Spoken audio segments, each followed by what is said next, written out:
May napapansin ka ba sa mga balita ngayon? Parang kahit saan ka tumingin, iisang rehiyon ang paulit-ulit na nasa gitna ng tensyon, ang Middle East. At sa gitna nito, nandyan ang Iran, Israel at ang United States. Pero ito ang tanong, ano ba talaga ang nangyayari? At mas mahalaga, may koneksyon ba ito sa Biblia? Hindi lang basta history, hindi lang geopolitics, kundi mas malalim pa. Sa video na ito, pag-uusapan natin ang 5 brutal truths about the war in Iran and the Bible na bihirang pag-usapan ng mainstream media.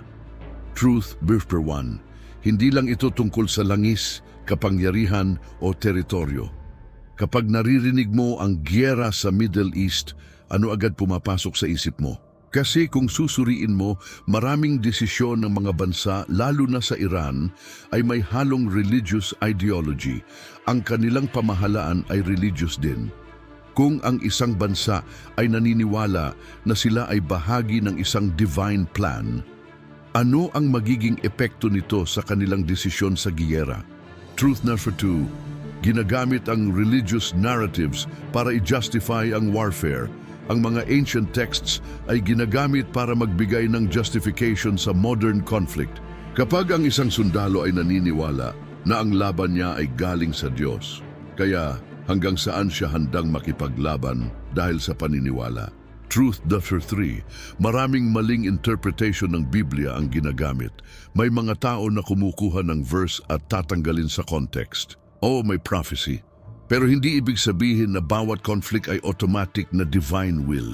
Dito pumapasok ang danger ng misinformation. Truth number 4. Ang tunay na laban ay hindi lang pisikal, spiritual din. Sa Biblia, ang laban ng tao ay laban sa spiritual forces. Bakit parang hindi natatapos ang giyera? Dahil kung ang pinagmulan ay internal at spiritual, hindi ito matatapos sa simpleng kasunduan lang. Truth number 5. Hindi kontrolado ng tao ang buong kwento. Sa Biblia, paulit-ulit na ipinapakita na ang Diyos ang may hawak ng takbo ng kasaysayan. Sa Biblia, ang Middle East ay may mahalagang papel. Hindi lang bilang lugar, kundi bilang sentro ng mga pangyayari na may spiritual significance. Hindi sinasabi ng Biblia na dapat nating i-glorify ang giyera.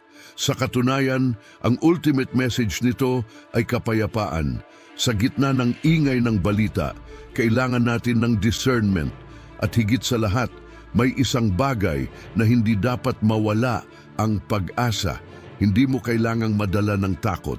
Ang bawat panahon ng kaguluhan ay sinusundan din ng panahon ng pagbabago at restoration.